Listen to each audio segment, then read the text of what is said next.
સિદ્ધપુરના કાકોશી ખાતે વીજ લાઇનની કામગીરી દરમિયાન એક શ્રમિક યુવકને વીજ કરંટ લાગ્યો હતો, જેથી તે વીજ પોલ પર ઊંધો લટકી ગયો હતો। એક સેકન્ડ માટે યુવકને યમરાજના દર્શન થઈ ગયા હતા। શોર્ટ લાગતા જ યુવક બેભાન થઈને પોલ પર લટકી જતા તાત્કાલિક હાઇડ્રોલિક ટ્રેક્ટરની મદદથી નીચે ઉતારી સારવાર માટે લઈ જવાયો હતો। હોસ્પિટલમાં આંખ ખુલતા જ યુવકે કહ્યું કે ભગવાને નવું જીવન આપ્યું છે। સિદ્ધપુર તાલુકાના કાકોશી ગામે વીજ લાઇન રિપેરિંગની કામગીરી ચાલી રહી હતી। તે દરમિયાન વિકેશ ઠાકોર નામનો શ્રમિક યુવક વીજ પોલ પર ચડી લાઇનની કામગીરી કરી રહ્યો હતો। તે દરમિયાન તેનો હાથ વીજ લાઇનને અડકી જતા તેને કરંટ લાગ્યો હતો, જેથી તે વીજ પોલ પર ઊંધો લટકી ગયો હતો। જો કે વીજ લાઇન બંધ કરીને રિપેરિંગ કામ કરવામાં આવ્યું હતું, પરંતુ કોઈ કારણોસર કરંટ લાગ્યો હતો। આ ઘટનાને પગલે અફરાતફરી મચી ગઈ હતી।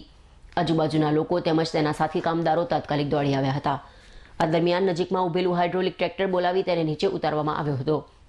ત્યારબાદ સારવાર અર્થે હોસ્પિટલ લઈ જતા તેનો બચાવ થયો હતો।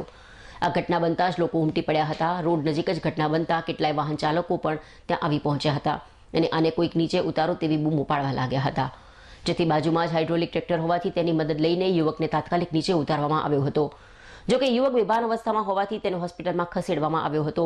યુવકને 2 થી 3 જગ્યાએ શોટ લાગ્યો હતો, જે બાદ તે વીજ પોલ પર ઊંધો લટકી ગયો હતો, પરંતુ તેને તાત્કાલિક હોસ્પિટલમાં ખસેડવામાં આવતા તેનો બચાવ થયો હતો। એટલે મારું નામ ઠાકોર વિકીજી વાનાજી છે લવારા।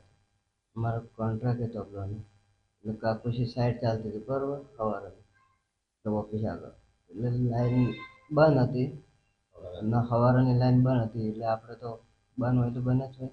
ઉપર ચડ્યો, 2-3 વાર ખોલ્યા, લાઇટ ત્યાંથી આવી સ્વિચ થયું, પછી લાઇટ જેવો કરંટ લાગ્યો, હું બે પણ થઈ ગયું, મને કશું ખબર નહીં।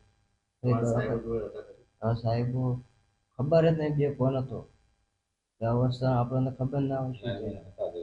અમારા બધા હતા જે માણસો હતા ને અમારે એ હતા સાહેબ, પછી આવ્યા હતા દવાખાને બધા, એમને ગાડી લઈને